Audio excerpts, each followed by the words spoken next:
My wife and I had just sat down to dinner when we were interrupted first by the sound of the front door knob twisting, then by 3 loud knocks.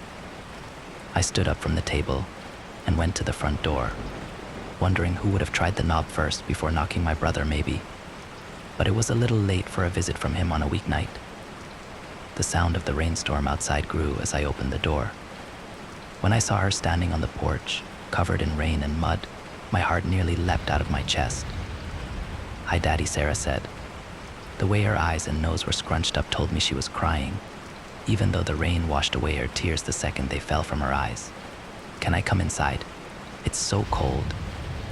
I heard something glass shatter in the kitchen, then rushed footsteps. I grabbed my daughter in a tight embrace and began to sob. "Oh my God, you're home," I said. 3 years ago, we had reported our daughter missing. We told the police that we had put her to bed one night, and the next morning she was gone. The police found that her bedroom window showed evidence of having been pried open.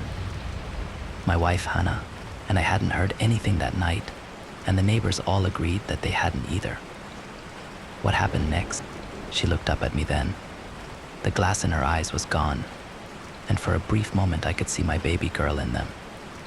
Seeing the faint reflection of the past in those eyes made my heart feel like it weighed a ton. The moment passed and her eyes grew their hard look again. It was the cold, unfeeling look I'd seen unwavering since the incident with Preston Jarvis and the horrors that came in the weeks that followed. It was the look that ultimately led us to commit our own unforgivable sin. "My head hurts, Daddy," she said in a small voice. I know, I told her. "What were you doing?" "I had to get them out," she said. What I asked. "The memories."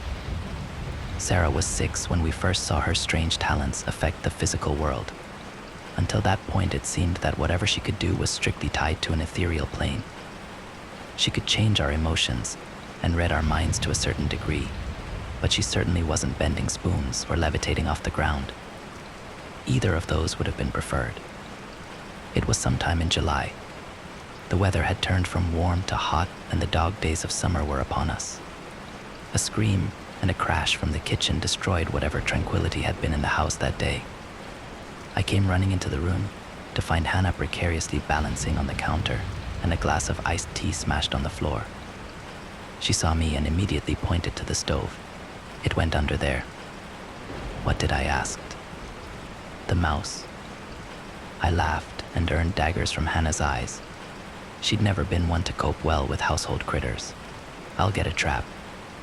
Just before I turned to go fetch a mousetrap, I saw a black blur bolt from beneath the oven.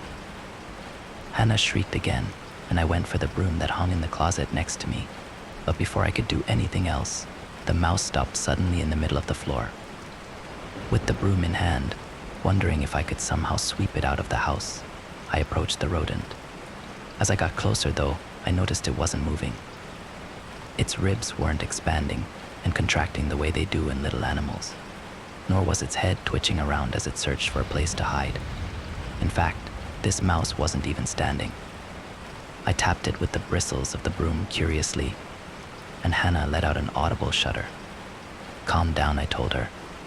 "I think it's dead." "Dead?" "It just died." "Yeah," I said. "I think so." I knelt down to get a closer look.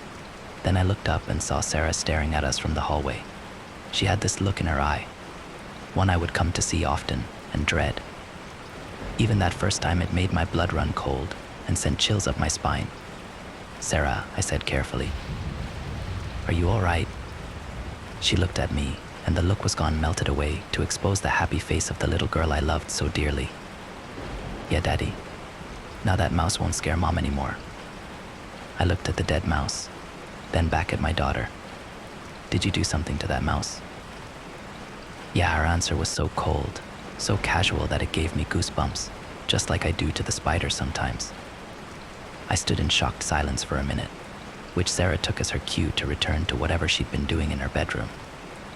Hannah slid from the counter and stood next to me for several minutes before she asked the question that had been floating in the back of my mind but hadn't yet come forward. "When was the last time you saw a spider in the house?"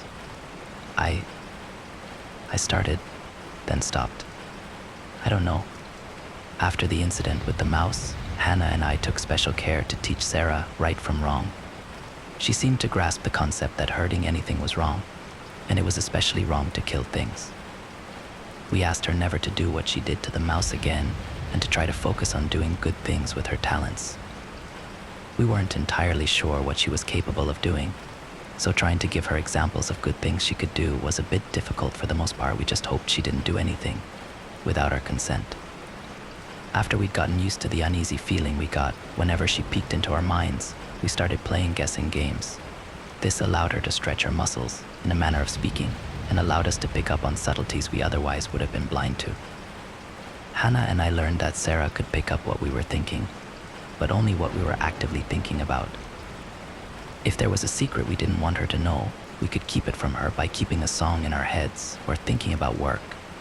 This skill, which we initially used to keep Christmas and birthday presents secret, would become vitally important and likely saved many of our lives years later. Outside our home, things were significantly different from Sarah. Very few people got used to the way she made them feel. That inescapable feeling of danger looming that she seemed to exude was difficult to ignore. It took several years, but eventually our neighbors did start coming around again. Bob, an elderly man across the street who lived for his rose bushes, was the first person outside of Hannah and myself to really open up to Sarah. With a wife who had passed away 3 years prior, and his only grandkids living 2 states away, it surprised nobody to see that he and Sarah found solace in the other's company. Like all the other neighbors, Bob politely declined any invitation into our home, regardless of the weather, and he never spent too much time with Sarah, but if she was playing alone in the front yard, as she often did. It wouldn't be long before Bob came shuffling over with a bag of taffy or an ice cream bar in his hand for her. He'd give her a crooked grin, tell her not to spoil her dinner with it, and would walk back across the street to trim his rose bushes or fertilize his lawn. Had this unlikely friendship not come into existence, Hannah and I would probably not have known about the incident with Bear, the Rottweiler that lived down the street. The neighborhood children were often cruel to Sarah, which sadly surprised us very little. Hannah and I did everything we could to mitigate it. We talked to Sarah about it. As often as we could, we told her that she was loved no matter what the other kids said. But at 8 or 9 years old, the isolation from her peers was devastating. The other kids' parents were of little to no help either, being as difficult or more than their children. Eventually, Sarah learned it was best to keep to herself, which worked for the most part. It was October. The leaves were changing, and there was a crisp chill in the air that made us all crave pumpkin spice and apple cider. Halloween was a week or 2 away, but the spirit was alive already, especially for the children in the neighborhood who rode their bikes up and down the street, smashing pumpkins and doorbell ditching helpless victims. Sarah, of course, never participated, which was just fine by us considering the trouble the other kids got into. 3 of these kids lived down the street from our home: Austin Francis, Kenny Ryan, and Preston Jarvis, and they were the worst offenders. If I found eggs on my house, it was one of those boys. If Hannah found the garden torn up, it was one of those boys. If Sarah was being picked on in the front yard, it was one of those boys. They were like a small pack of hyenas, laughing to themselves and wreaking all sorts of havoc. Hannah was doing laundry in the basement, and I was at work that day in October when the 3 boys came riding down the street on their bikes, hooting and hollering like they did back then. One of them carrying a leash attached to a particularly mean Rottweiler named Bear. Sarah had been decorating the driveway with sidewalk chalk when the boys rolled up and stopped at the curb. "Hiya," Freak Kenny called out. "What you doing?" Sarah didn't respond. "Hey," Preston said. "We asked you a question." Sarah, again, said nothing. Austin took a step forward, unzipped the front of his pants, and let forth a stream of urine all over the chalk drawing Sarah had been working on. Sarah stood up and took a step back to avoid the piss, and Austin sprinkled the pile of chalk she'd been using for good measure. As this back and forth went on, or maybe just back, because at this point there was no fourth, Bear grew more and more agitated. Sarah had never had any luck with animals, most avoided her more than people did, but Bear was a nasty dog without any additional prodding. He charged the fence at anyone who passed his yard, snarling and growling, and slamming his considerable weight against the chain link, making anyone on the other side of that fence immediately nervous. There was even a rumor that the Ryans had to pick their mail up from the post office because the mail carriers refused to deliver to that address anymore. Noticing this agitation, Kenny called out to his friends, "Hey, look at Bear. Even he hates her." The dog was pulling at his collar and snarling at Sarah now, large ropes of saliva hanging down from his jowls. "Looks like he wants to get off that leash," Preston said. "I say we let him go and have at whatever's pissing him off." Preston went over to the dog, who was pulling so hard at the leash now that Austin was leaning backward to keep control of him. It was at this point that Bob, who had been watching this scene unfold from his front yard, decided he needed to step in, not knowing that he wouldn't get past the end of his driveway before it was all over. Sarah stepped forward, still saying nothing, and the boys instinctively took a step back.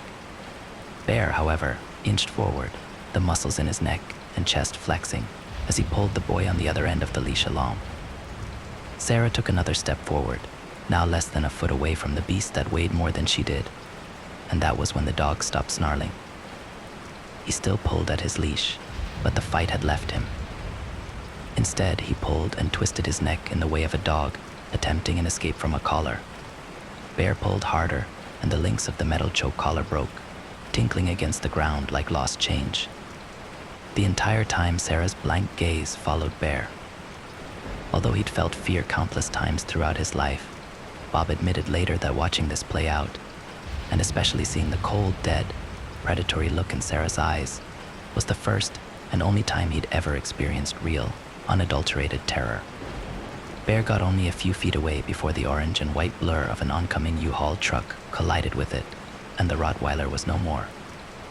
The driver leaped out of the cab, and the rest of the scene unfolded as one would expect, with the exception of Sarah, who picked up her piss-covered chalk and returned to the picture she'd been working on while screams and apologies and tears went on behind her. Moments later, Hannah would hear the commotion and come outside. Bob would call me a day later and tell me what he'd seen. He'd tell me how frightened he was and how strangely the dog had moved when it made its final footsteps like a puppet on a string. A week after that, Bob would come outside to find 3 of his biggest, healthiest rose bushes looking black and brittle while Sarah stood motionless, watching him from her bedroom window. To say that Sarah was different after the incident with the Rottweiler would be a gross understatement. The darkness in her eyes that visited from time to time had taken up residency, only leaving for brief moments to remind us that our little girl still existed. We took her to several therapists, hoping that perhaps with professional mental help she could overcome whatever demons she was battling inside her, and that we'd finally get our little girl back. What we got in return were conflicting diagnoses: psychosis, bipolar disorder, depression, ADHD, schizophrenia, to name a few, and a constant wave of referrals. Sarah would barely get 2 or 3 appointments out of the same therapist before being recommended to another more qualified. Practitioners, some would even just stop showing up at all and refuse to return our phone calls.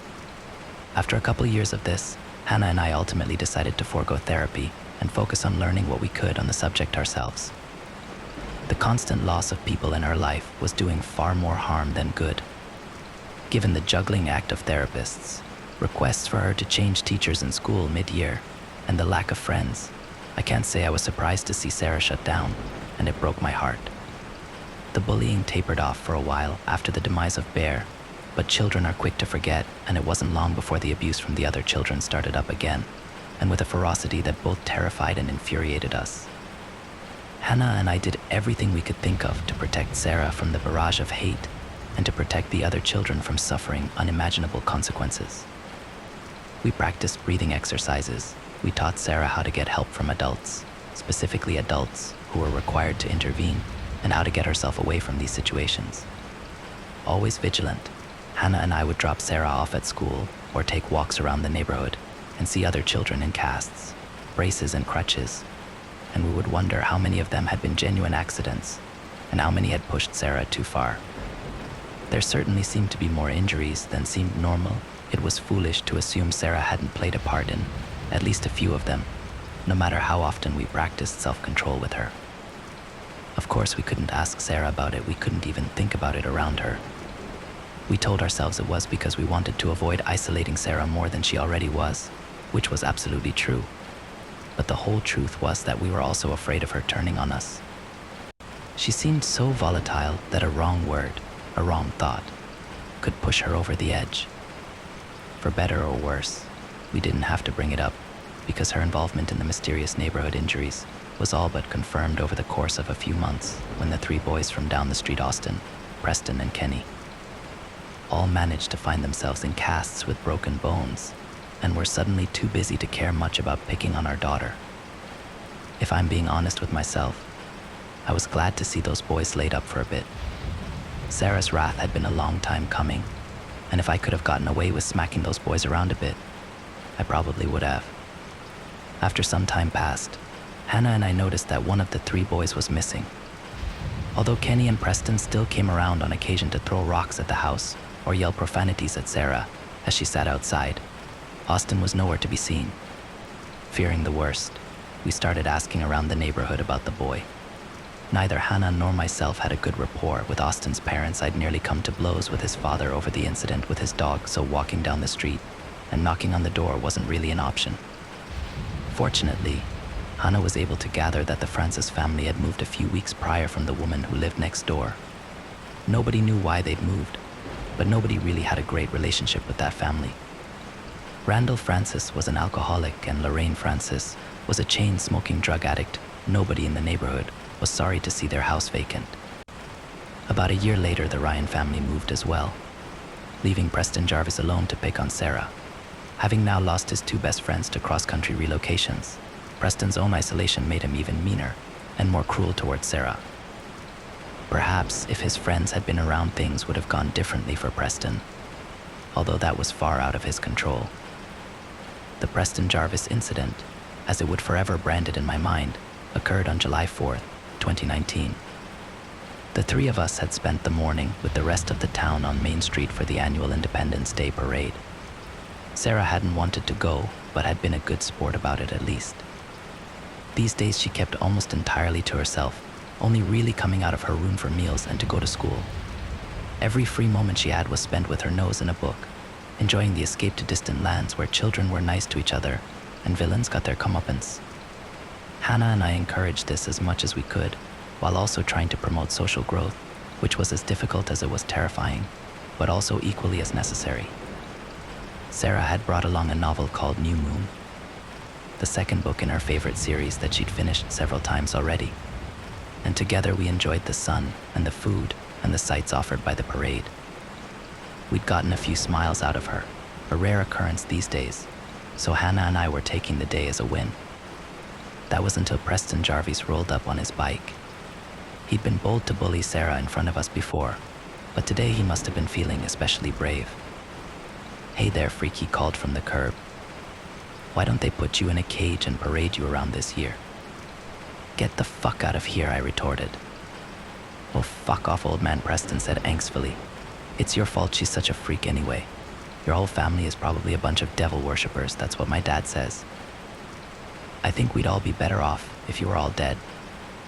I stood from the camping chair we'd brought with us and walked the few feet that stood between us. "Listen here, you little shit," I said between my teeth. "I don't give a fuck what you or your dad thinks. Come around my family again and I'll put you in the hospital." He looked at me for a beat, then opened his mouth to reply. His eyes shifted then to Sarah, and his expression turned to a mixture of fear and hatred. Then his mouth closed and he rode off down the street. I sat back down, expecting to be chastised by Hannah for threatening a kid, but got nothing other than a sideways look. "You all right, kiddo?" I asked Sarah. I couldn't be sure from where I sat, but I thought I could see the shadow of a smile on her lips. "Yeah," she answered. "I think it'd be better if he were dead." Hannah and I exchanged a look of concern. "I don't think so," Hannah said, always the mitigator. "I think his family would miss him. We may not like him, but there's plenty of people that do, and they would be sad if something happened." Sarah nodded in response, more of an acknowledgement than agreement, and went back to her book. Later that day, we found ourselves at the park to enjoy the firework display the city put on. We'd enjoyed as much as we could from the crowds during the parade, so that night we hung back quite a bit from where the main groups were. Hannah and I sat on a park bench, enjoying hot dogs, while Sarah sat under a tree and worked on finishing her book before the sun finished setting. Just as I swallowed the last bit of hot dog, I heard a hissing sound and felt the rush of warm air on my cheek. Bang! A bottle rocket exploded near the tree where Sarah sat.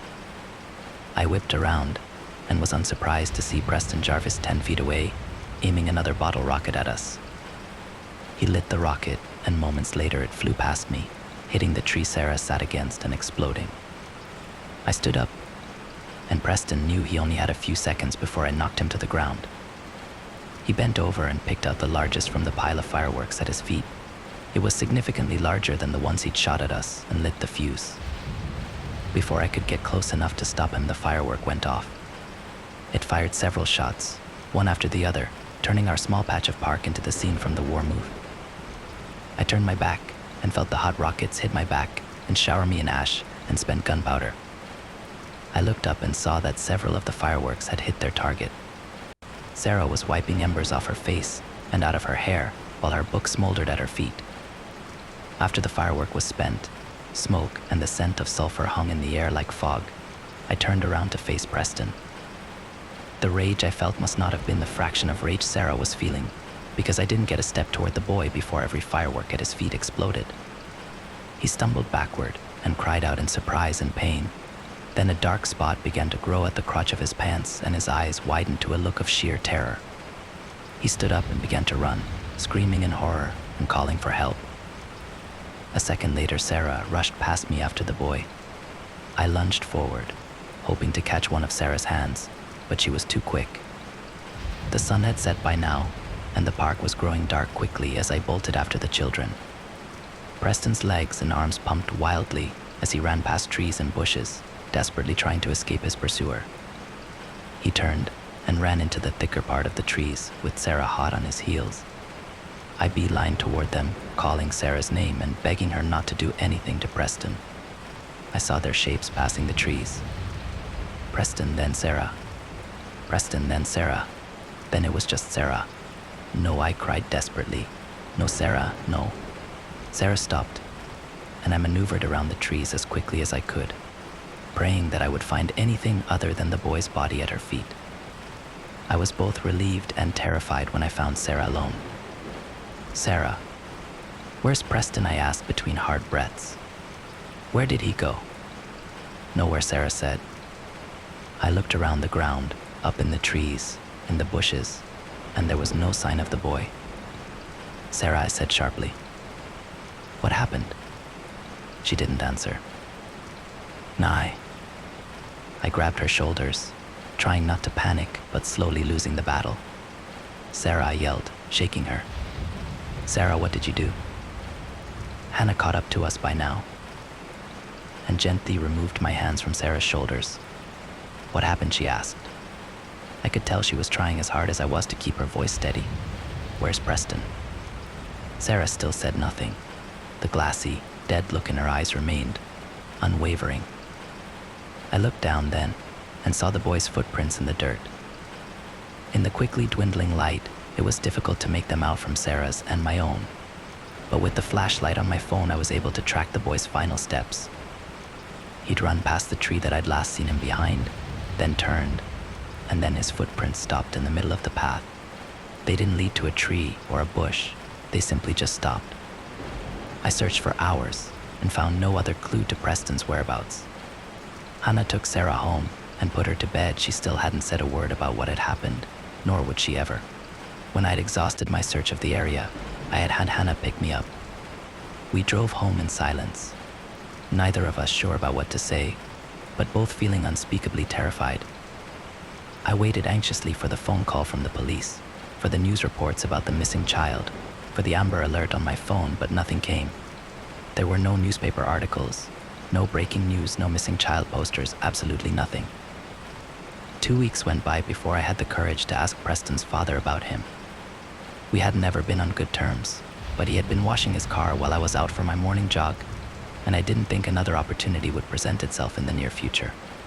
Hey Mark, I called from the street.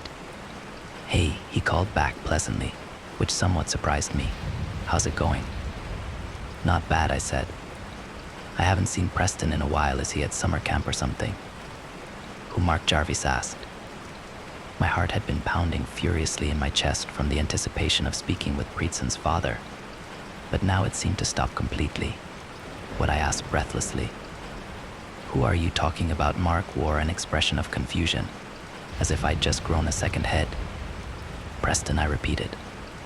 "Your son about Sarah's age." The corners of his mouth turned down slightly, and he raised an eyebrow. "I don't have a son," he said. "You feeling all right?" I tried to swallow, but my mouth was too dry.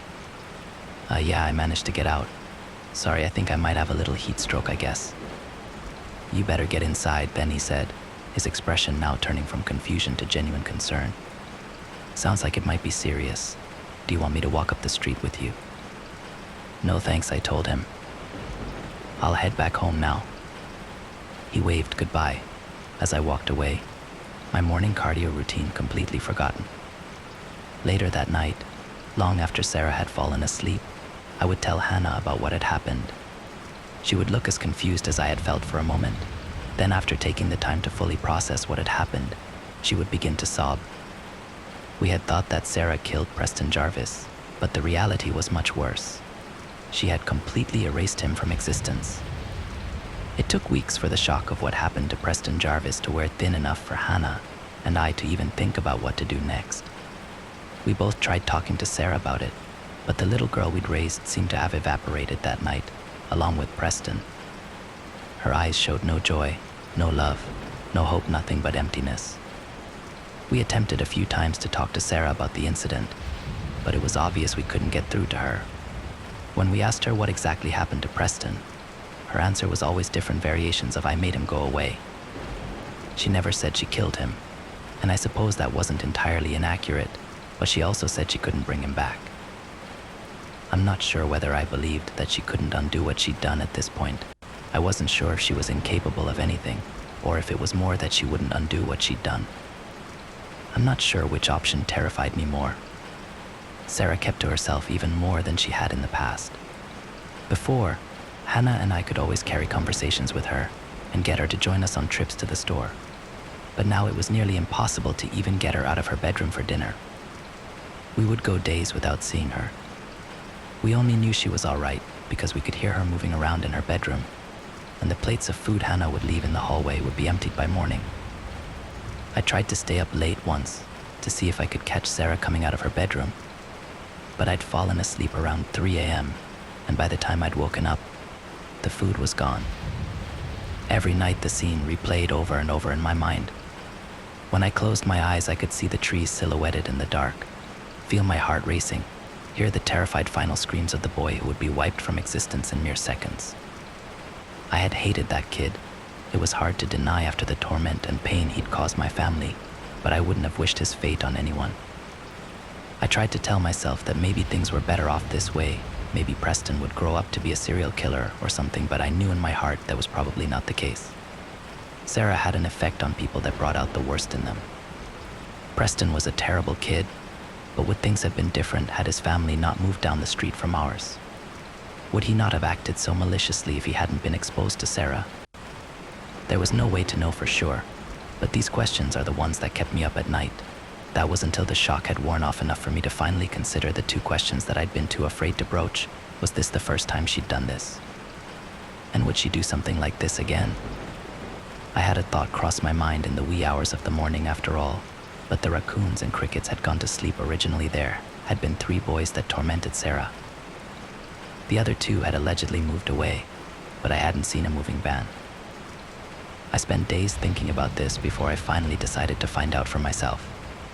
If the Francis and Ryan families really had moved, their houses would be empty if they hadn't. Well, I waited until Hannah and Sarah were asleep. I had no intention of telling either of them anything until I had a solid conclusion. As much as I loved Hannah, she wasn't always good at keeping things from Sarah. She didn't have the same focus I did, I suppose. I didn't blame her for that, but it meant I had to be careful with what I told her. At around 3, I got out of bed and slipped on my shoes. The street was illuminated by the street lamps spaced a few houses apart, and the moon above cast an ominous glow around me as I stepped out into the July night. I put my hands in my pockets and began to stroll down the sidewalk.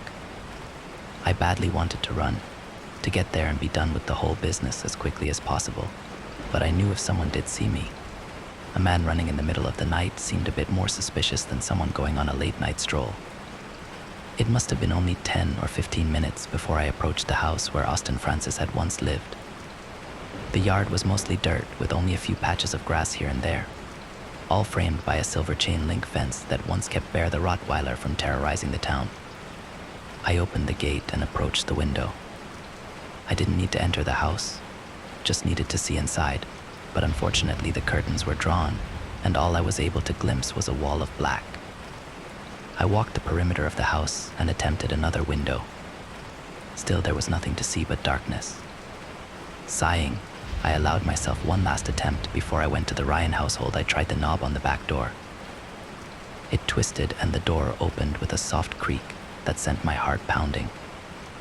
I stepped in and was immediately hit by the acrid scent of decaying meat. I turned on the lights and was unsurprised to find that there was no power. Using the flashlight on my phone, I toured the house.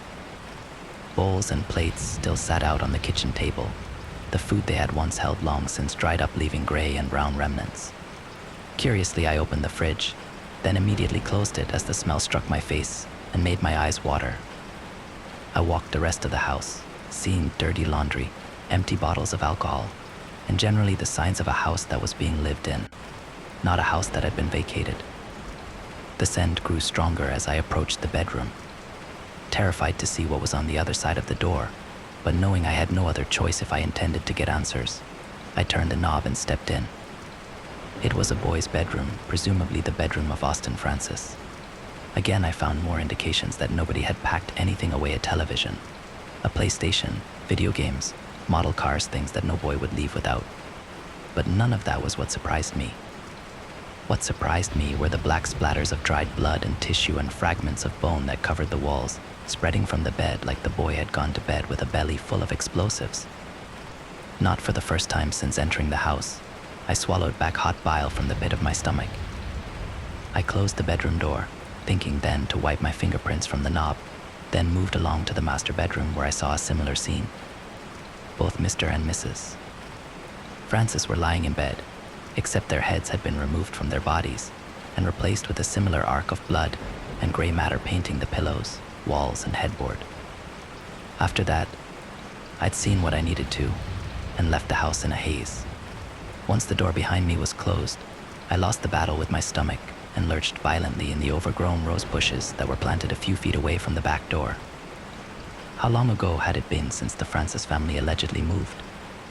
I wasn't sure. It had definitely been over a year, probably closer to 2. I racked my brain as I made my way further down the street toward the Ryan house, trying to remember every detail I could about how the information had traveled to Hannah about the families having moved. She'd been the one to tell me on both accounts. She had said she got the information from Tammy Howell, the woman next door who had little better to do than talk on the phone and look out the window. Why would Tammy lie about the Francis family moving? Or had she honestly thought that's what had happened, in similar fashion to how Preston's own father seemed to honestly think he'd never had a son? The Ryan house looked better kept from the outside, although not by much. Weeds had overtaken the lawn, and one of the windows had been broken, presumably by a rock thrown from the street.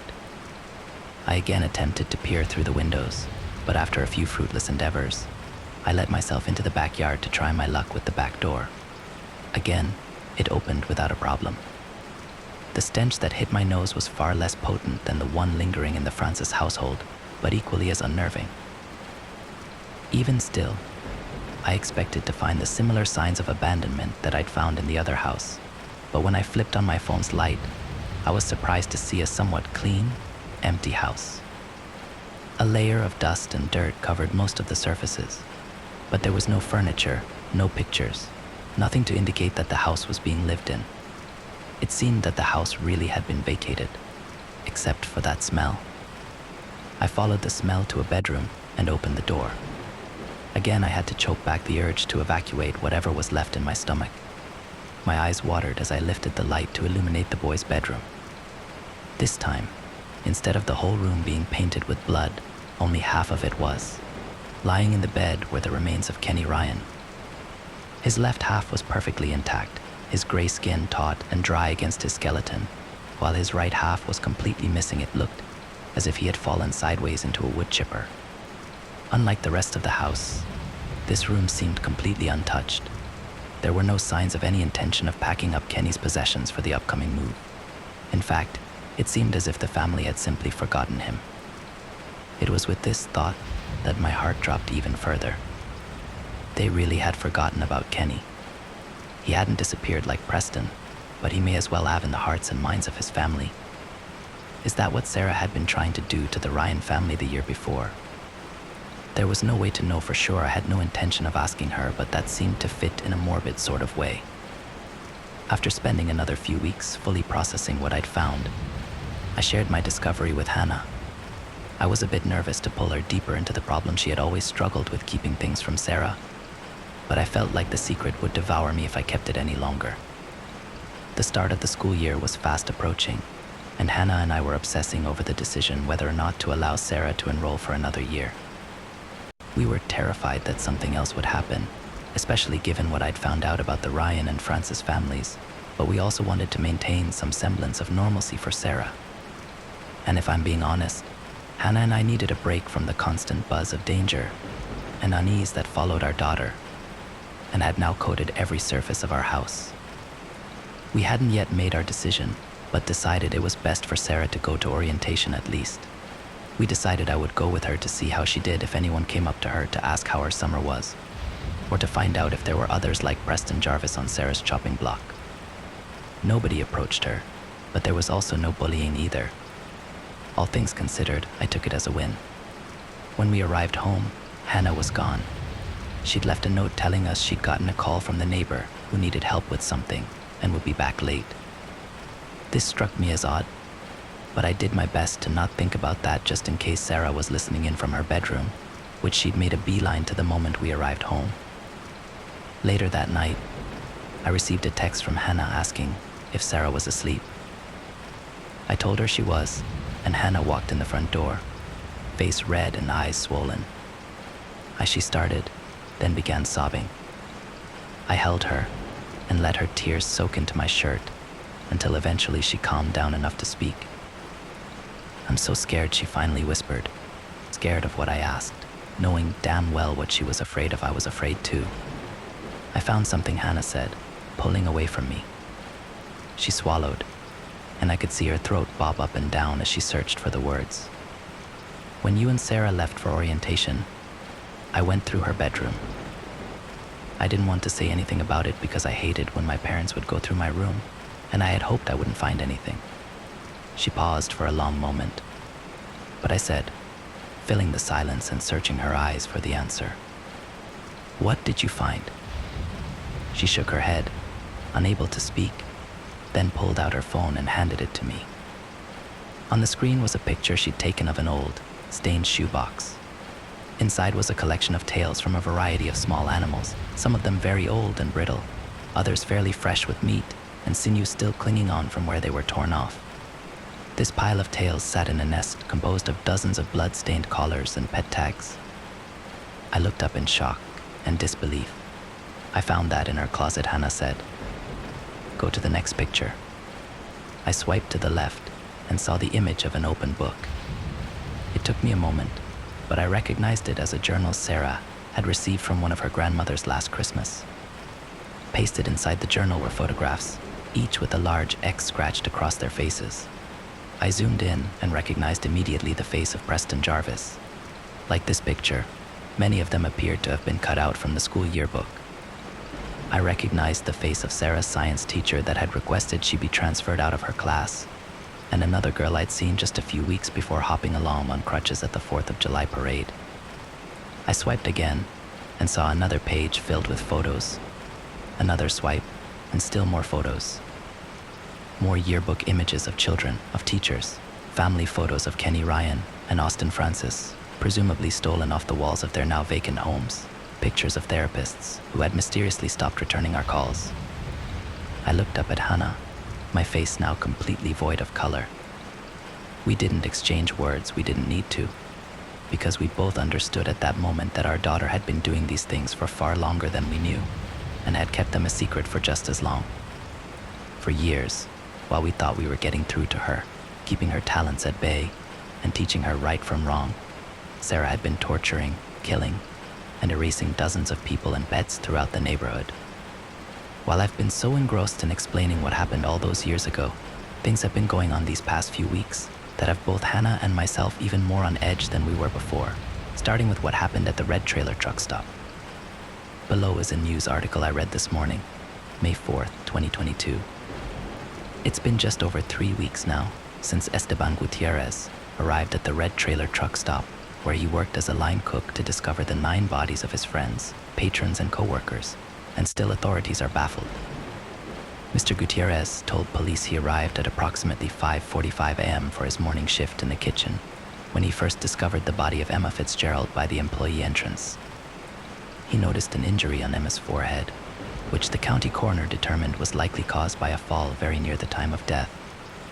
All 8 other bodies showed signs of trauma similar to what Mr. Gutierrez described, although the coroner report shows that none of the injuries were enough to be fatal. As reported previously, the preliminary investigation reported no signs of violence or theft, nor was there anything indicating signs of a gas leak in the truck stop. Authorities have now completed the final autopsies on the individuals and are now reporting that these deaths do not appear to have been caused by poison or infection. Police and city medical professionals continue to be baffled by this peculiar case, but assure us there does not appear to be any danger to the community at this time. I can't say for certain when the idea of killing Sarah first crossed my mind. It could have been that night Hannah showed me pictures of Sarah's journal. It could have been the night Preston Jarvis disappeared.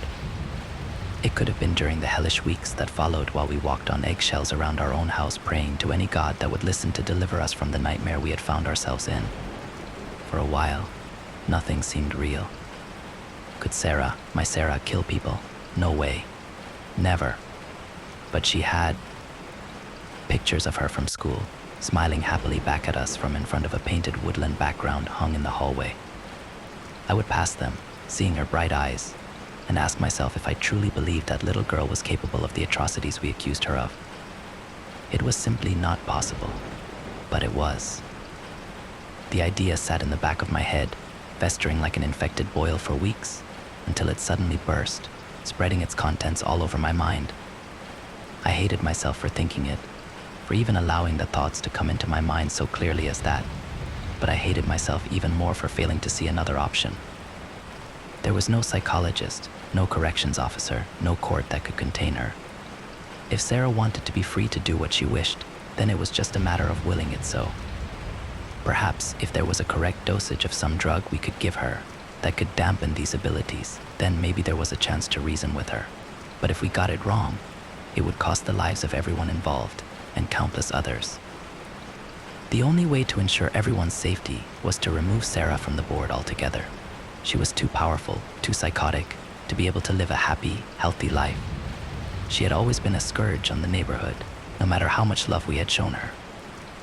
And for 13 years we had been proven time and time again that the rest of the world would shut her out and fear and hate her. Perhaps that fate would be the best for her as well. I knew that wasn't true, but that was the lie I told myself to get myself to sleep. When I brought this idea up to Hannah, I think a part of me wanted her to hate me for it. I wanted her to slap me across the face and tell me how awful I was for even suggesting such a thing.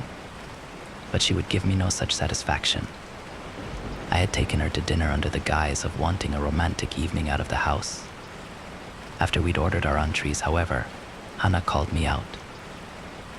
"What is it?" she asked, a note of concern and dread in her voice. I frowned.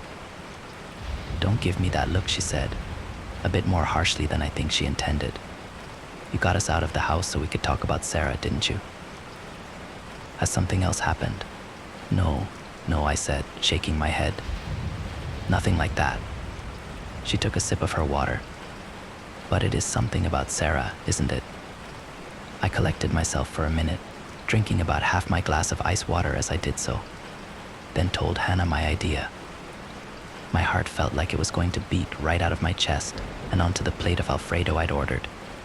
Hannah didn't speak for several long minutes. I tried to eat my meal, but at that moment it seemed like the least appetizing thing in the world. When she did speak, her voice was low, quiet, and bubbling over with regret. "I think you're right." I wasn't sure if I was going to laugh or sob. The two balanced each other out, and instead I sat there stoically. "Did you hear me?" Hannah asked. Tears were welling in her eyes, and the corners of her mouth were twitching downward. I nodded, still unable to speak. My throat was burning. We sat for hours in that restaurant, eventually found our stomachs after some time, and were able to put at least a little food down. It was there that we began to hatch our plan. The first part of the plan was to get our neighbors on board, at least Bob from across the street and Tammy next door. They were the most likely of anyone to see or notice anything suspicious. We told ourselves that if either Bob or Tammy refused to help us, or at least corroborate the story we would craft, then we would call the whole thing off. I rehearsed what I would say dozens of times before I found myself on Bob's front porch with a plate of cookies Hannah had made. Bob smiled when he opened the door and saw the cookies, but when he met my eyes, his smile collapsed. "Come on in," Bob said. "You look like you've got something to talk about." He led me in and around the corner where he had 2 maroon recliners. The house smelled of roses. "Can I get you a drink?" Bob asked, but already he was shuffling to the kitchen. "Sure," I answered, knowing well that if I had declined his offer, Bob would still come out with 2 beers anyway. I heard the tinkling of glass and the familiar sound of the cap being removed. Then Bob came back around the corner. He handed me a bottle, then sat down in the adjacent recliner, sighing. "Now, what's on your mind, son?" I tried to swallow, but my mouth was too dry. I took a sip of beer and began. "Sarah's not well," I said. Bob raised his eyebrows. "Is it the cancer?" "No, nothing like that," I said. "She's got something wrong with her mind. I'm sure you've noticed that she's different from the other children and that she makes people feel, well, uncomfortable." Bob nodded. I swallowed another sip of beer. "Hannah and I have done what we can to help her, but things have gotten past a point where we can offer help, where anyone can offer help. Do you remember that day Bear got hit by that U-Haul? That was Sarah. She's able to do things like that, but also much more terrible things. I think that's why people feel the way they do when they're around her. They can sense that she's different, that she's dangerous. A few things have happened. I'd rather not get into the details, but I will, if you need me to, that have brought Hannah and myself to the conclusion that..." Bob held up a hand. My stomach twisted around like a coiled snake. "Did I ever tell you about my time in the service?" I shook my head, so taken aback by this sudden change in topic that I momentarily lost my voice. I was stationed near Kisan in '68 and saw more bloodshed than any man should see in his life. Thousands of people died that year. Many nights I would fall asleep to the sounds of gunfire in the distance and wake up to the sounds of men screaming. I can't say I didn't take lives. God help me, I took far more than I care to say. But there were others. He trailed off, and for a moment I wondered if he would continue his story. When he spoke again, his voice was rough, and his eyes were misted by tears of the past. I first met Paul when we were in boot camp together, and he was my only lasting friend throughout the entire nightmare. When the killing started, I didn't think I could be more terrified, but when I looked at Paul, I saw something that scared me even more than the thought of losing my life to the enemy. I could see pleasure in Paul's eyes every time he fired his weapon at another man. He enjoyed it. He loved it. He told stories of his exploits, his murders, as if they were hunting tales. He'd talk about how many gorillas he killed like they were nothing but a few low-point bucks. And with every word he spoke, his self-satisfaction grew. As the days became weeks and the weeks became months, that look in his eyes stayed. The stories he told became more horrendous, and the man that he once was seemed to be lost forever. I saw him open fire on men, women, and children, relishing every final breath he took for his own. I saw him commit atrocities that I will never speak of. We got our transfer papers one night, and where most men would feel joy and excitement to finally leave the bloodshed, I felt horror. Horror for those that would cross paths with my once dear friend. For I had no doubt in my mind that the killing may have stopped for me. But for Paul, it had only just begun. It was a game to him now, and he would continue to play.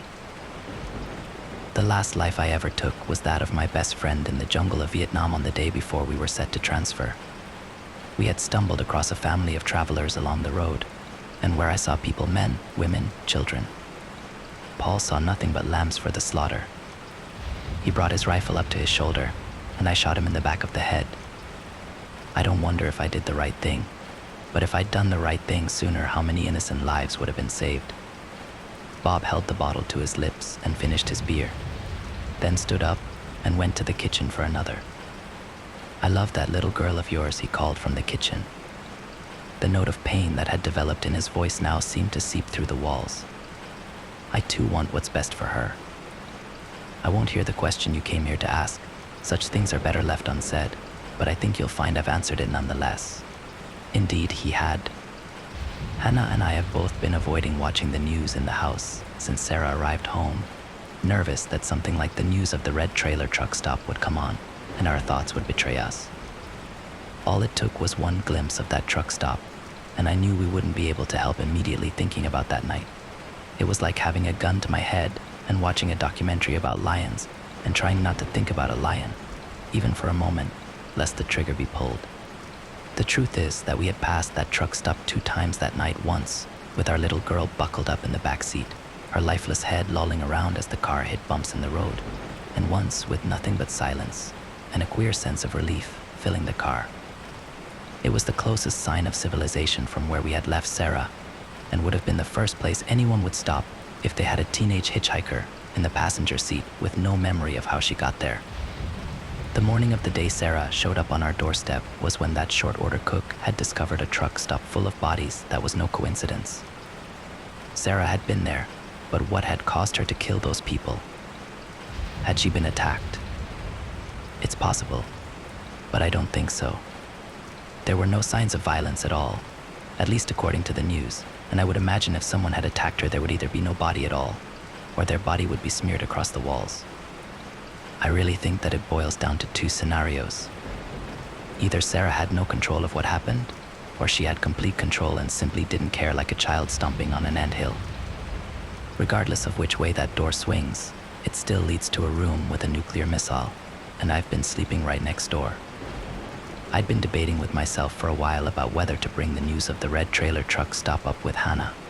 The secret feels as if it will consume me, but I fear it will be too much for Hannah to take.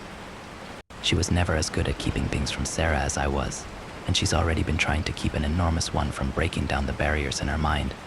But if something is to be done about Sarah being around, and equally as dangerous as before, then I'm not sure I'm capable of carrying that burden alone. The answer, as it so happens, came to me this morning in the form of the newspaper. We don't subscribe to the newspaper, so when Hannah slid it across the breakfast table, I was a bit perplexed. "Found some pretty great coupons in here," she said, uncharacteristically. "You should give them a look at work later, and we can make a shopping list." Sarah was still in bed, but even still it was wise to continue to keep up the charade. "You got it," I said, finishing my coffee in 2 gulps, then grabbing my bag. "I'm gonna head out now." I kissed Hannah and left the house quickly, knowing that the longer I stayed there, the more likely my curiosity would seep through the thin veneer of my thoughts about work and what to do for lunch later. I drove down the street and parked in a gas station a few blocks away. I had a half hour before I needed to be at work, so there was plenty of time to read whatever Hannah was trying to get me to read. I was about to look for the coupon section, thinking she'd given me a clue, but as it turns out, what I needed to read was on the front page. The experts believe series of unexplained deaths may be connected. Many have long suspected a connection between the recent series of unexplained deaths, starting with those individuals at the red trailer truck stop, and most recently occurring yesterday in the case of Robert Sullivan. But it wasn't until yesterday evening that representatives from the Federal Bureau of Investigation officially announced that they are researching possible connection between these deaths. Including the 8 victims of the red trailer truck stop, there have been over 20 deaths that have baffled both police and medical examiners. If there had been any identified cause of death, FBI Representative Todd Hull states we would have entertained the possibility of a mentally ill individual or a group of ill individuals harming the public. Right now, we are researching the possible and likely connection between these deaths and urge the public to contact local medical professionals immediately with any unexplained changes in mood, activity level, awareness level, diet, and so forth. This does not appear to be related to the drinking water, nor an airborne contaminant. But I assure you we are exploring every possible avenue. Hull further urges the public to be vigilant and to pay close attention to loved ones. Probably the most baffling part of this whole case is the lack of public engagement, Hull says. Not a single victim has been reported to police by close friends or family for several days. I cannot stress enough that vigilance is key to ensuring the safety of ourselves and our loved ones. Hull, of course, is referring to the fact that each death has been reported only by neighbors or passersby. Authorities have reported family and close friends acting shocked by the news of the death of their loved ones, even though those loved ones may have been in plain sight for several days prior to a wellness check by police. As I read this article, it felt as if my head was floating underwater. Sarah hadn't stopped at the truck stop, and it now seemed as if her reach was even further than it was 3 years ago. Robert Sullivan, Bob as I knew him, lived 10 miles away on the other side of town. There, sitting in the gas station parking lot with the newspaper sitting across my lap and steering wheel, I began to cry. The night we killed our daughter is one that would be forever branded in my mind. Each night afterward, as I closed my eyes and drifted off to sleep, I would replay those events over and over, reliving the darkest, most shameful moment of my life. I would remember the weight of Sarah's lifeless body in my arms, the weight of my own heart as I carried her from the car, and I would silently weep. Hannah and I needed months of careful planning before we could make our move, which proved especially difficult because we couldn't even think about what we were going to do lest Sarah discover our secrets. Every morning as I drove to work, I would finally get the chance to think about how I would take my daughter's life. Every evening as I drove home, I would work to push those thoughts from my brain and replace them with thoughts of how work went and whatever songs were on the radio. It was especially difficult to plan with Hannah because she was around Sarah more, and I knew she struggled more than I did when it came to keeping secrets from her. We couldn't talk about it unless we were out of the house together, which happened very seldom for fear of what Sarah might do if left to her own devices.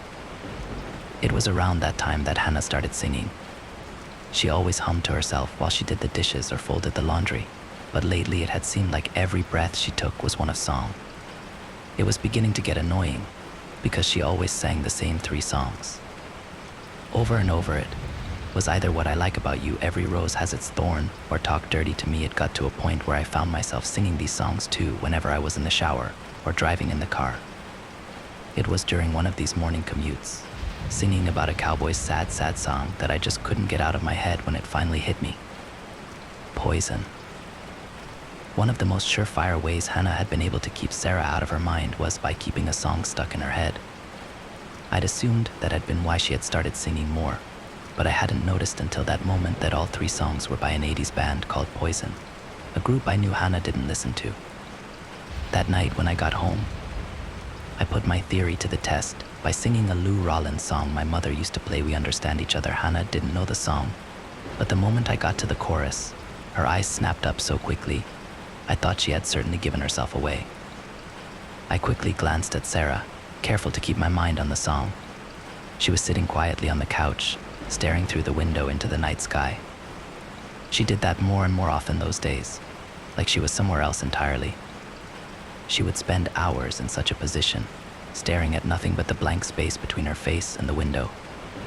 I'd often wondered how cognizant she really was of her surroundings, but didn't dare allow myself to think she was anything less than completely aware. It was through that method that Hannah and I hatched our plan. It was early spring. The days had finally begun to get longer, but that day felt like the longest of all. I went to work, Sarah to school, and Hannah spent the day running errands. Hannah and I met for lunch at a diner around the corner from my office. I ordered the tomato soup and BLT, and Hannah had the tuna melt.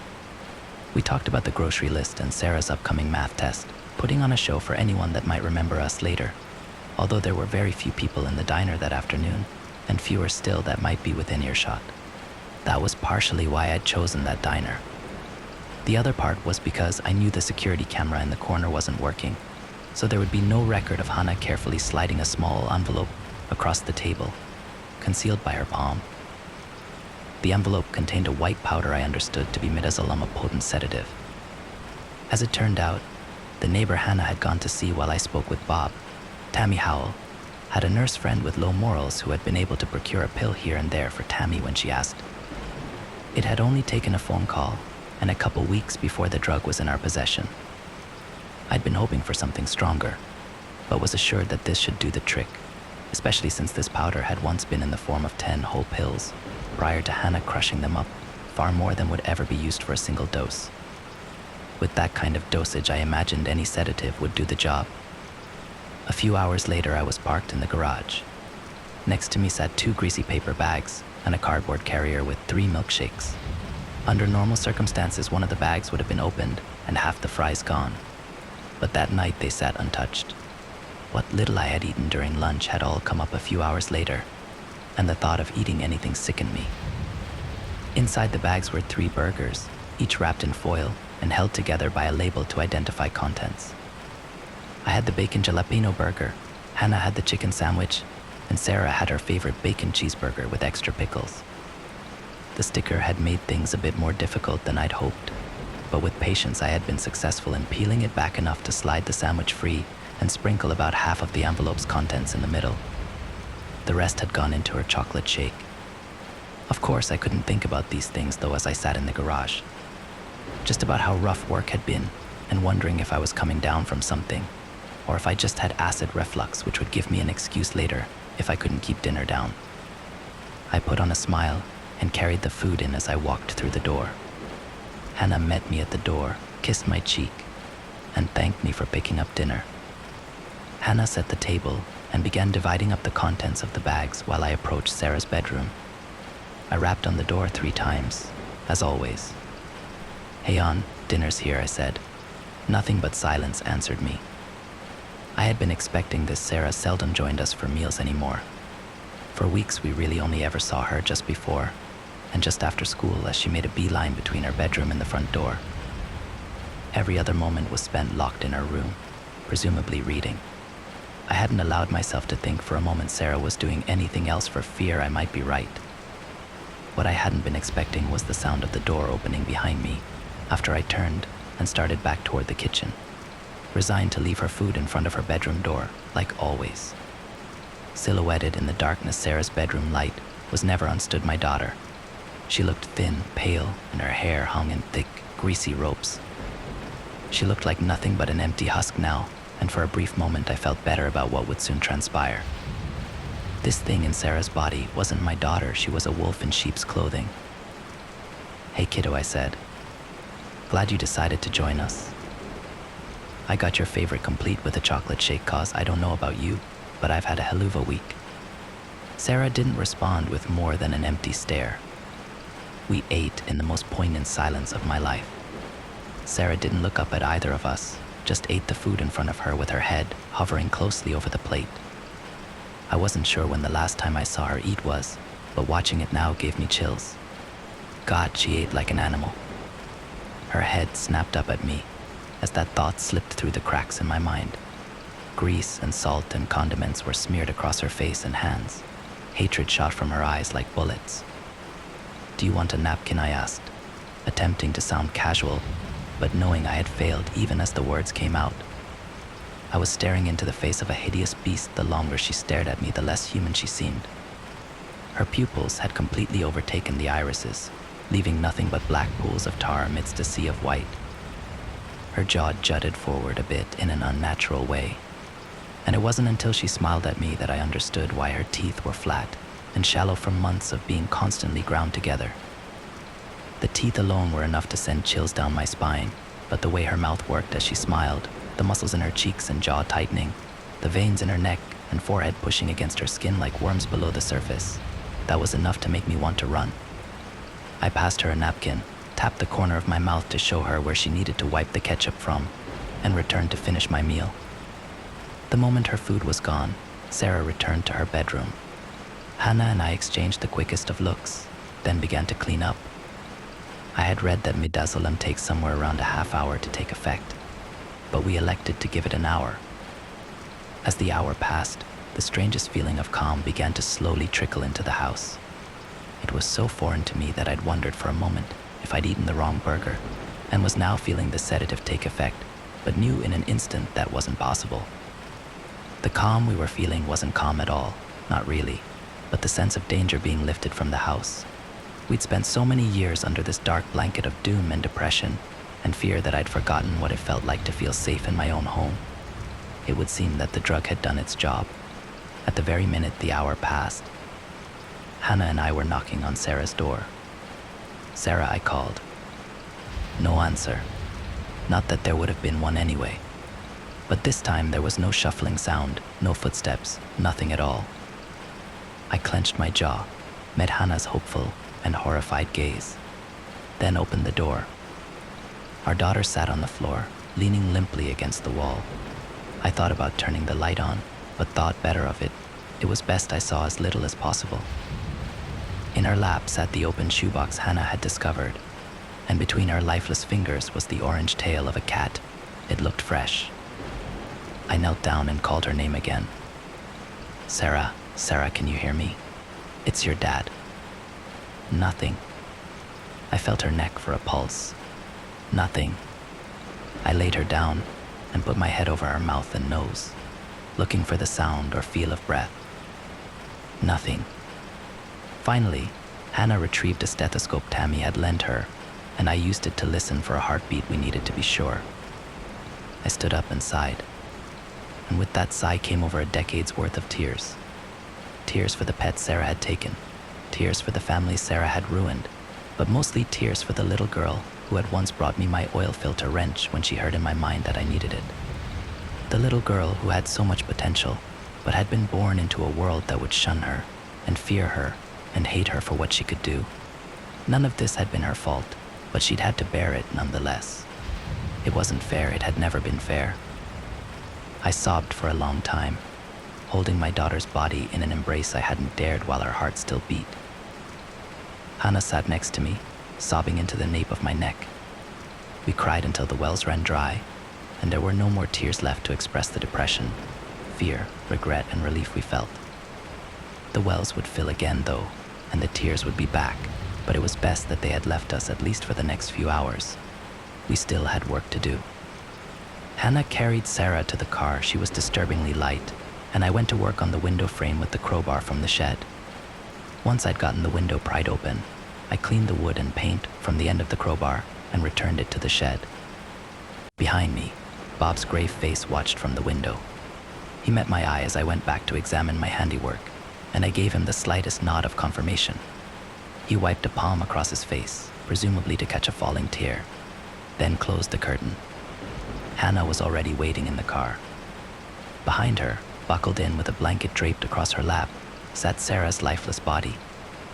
This had been something we'd thought about at length, and had been the topic of conversation several times when we'd found ourselves able to actually speak plainly, without fear of Sarah overhearing. We had no idea how the medication would affect Sarah, nor did we know if killing her was even possible. So Hannah had the idea of buckling Sarah in the back seat. If she suddenly woke up, we would have a better story to tell her than if she awoke in a locked trunk.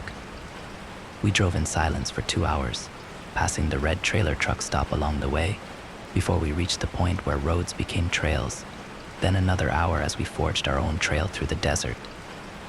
We drove until we finally found what we had been looking for, a distant mineshaft that hadn't been used in nearly half a century after a cave-in took the lives of a dozen men. This wasn't the main shaft that usually saw its fair share of graffiti artists and ghost hunters, but one on the other side of the former compound that was seldom used because of how small it was. It was only large enough to shuttle equipment from the mine to the surface, but if a person was small enough they could slide themselves down and never see daylight again.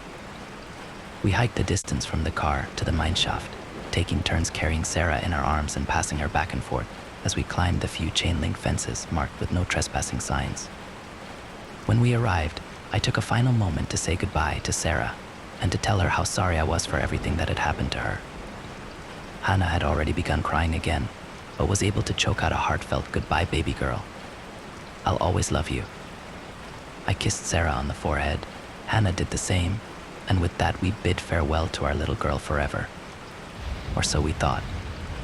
The news of Bob's death weighed heavy on my mind since I first learned of it. Equally as heavy was the news of Tamara Tammy Howell that I learned of a few days later.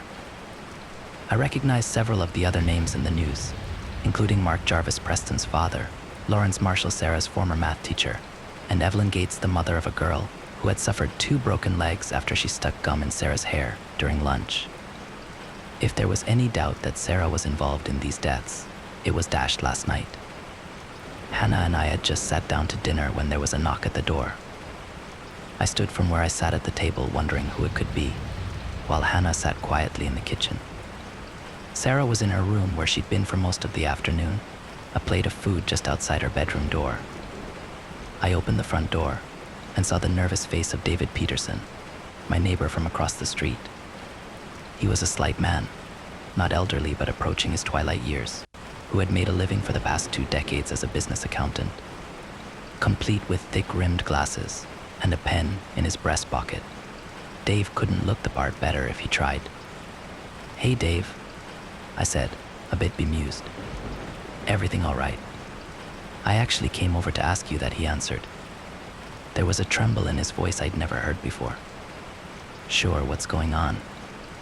He swallowed, searching for the right words. "Well, I've been meaning to come over and make sure you and Hannah were doing all right." He held up a plate of brownies I hadn't noticed until just then. "Nancy made these for you. Thought it might help with whatever you're going through." I frowned. "I'm sorry, Dave. I'm not sure I know what you're talking about." He held up a hand apologetically. "I'm sorry, I don't mean to pry. We've just seen you and Hannah a bit less than usual. And when we do see you, we can tell that there's something troubling you. We've tried to wave a few times, but I think you've been so wound up in your own world to notice, which is just fine," he added quickly. "We don't take any offense. We just wanted to let you know we're here for you both, if ever the need arises." I was touched, nearly to the point of tears. "Thank you, Dave," I told him. "That's very kind." I took the plate and was just about to shut the door when he stopped me. "There's something else I wanted to talk to you about," he said in a low, conspiratory voice. Behind me, I heard the faintest creak of a door opening down the hallway. I matched Dave's low tone. "What is it? This is going to sound a bit crazy, so please know that I wouldn't say this if I hadn't seen it for myself, but sometimes Nancy and I think we can see a woman standing in your upstairs window." I could feel the moisture leave my throat. "I'm sorry. I don't think it's Hannah. This woman is rail thin, very unhealthy. You don't have anyone else living here, do you?" I shook my head. "No." "I was afraid of that," Dave said. He looked around, feeling the same sense of growing danger that I felt. "Now, here's the crazy part. And please know this comes from a place of love for you and your wife. But I don't think that woman we've seen in your window is human. She doesn't seem right." It was then that Dave's neck snapped, tilting in an unnatural, jagged angle, and the plate of brownies fell to the pavement and shattered. I heard nothing at first, just the fast beating of my heart and the high-pitched hum of blood in my ears. Then all at once I heard the screaming. It came in stereo from both behind me and from across the street. Nancy Peterson had watched the scene from her doorstep, and Hannah, it seemed, from behind me. I slammed the door shut and whirled around. Hannah had indeed been standing behind me, and behind her, wearing the same Cheshire grin I'd seen the second night she'd stayed with us, stood Sarah. Her hair fell in her face in twisted knots, and although her mouth was shaped in a crescent moon of lunatic joy, her eyes were like that of a corpse. "He shouldn't have thought those things," Sarah said tonelessly. "They always think those things." Hannah continued screaming, her arms and hands shaking. She looked at Sarah, then at me, and that look told me far more than it should have. It told me she was helplessly remembering that night and every night leading up to it, which would be her demise. The screaming stopped abruptly, or at least the sound had. Hannah's throat still flexed and her veins still stood out in her neck, but no sound escaped her throat. "Sarah," I began, but I suddenly lost my own voice as well, and all I could choke out was a dry wheeze. "She was never as good at the game as you were, was she?" Sarah asked me in the same toneless voice. She would sing songs, trying to keep me out, but eventually her thoughts would trickle through, and her dreams. "What are you talking about?" I thought to Sarah, still unable to speak but knowing she could hear me. "Don't pretend, Daddy. She told you everything. She poisoned my food that night, dumped me in the desert and left me to rot, and told everyone that I'd simply gone missing. Everyone but you, that is. You helped her do it. You helped her carry me to the desert and leave me there to rot." Sarah closed her eyes, and for a moment her hold on Hannah's throat waned, and my wife was allowed a final, ear-splitting cry. Then she was gone. Just like Preston Jarvis, Hannah, my wife and Sarah's mother, had been erased from existence. I fell to my knees and began to sob. Sarah approached me slowly, then knelt down and pressed her lips to my ear. Her breath was hot and putrid, the scent of rotting meat that I would later find in the form of a half-eaten bird in her bedroom. "I won't take her away for you like I did Preston's parents. You don't deserve that. Instead, I'll leave her in your mind, but only just enough to know you've forgotten."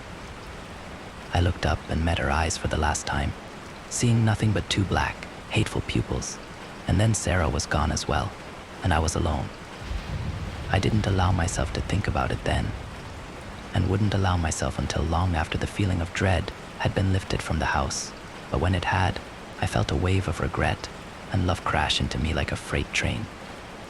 My wife hadn't been able to keep Sarah out, and she'd known it.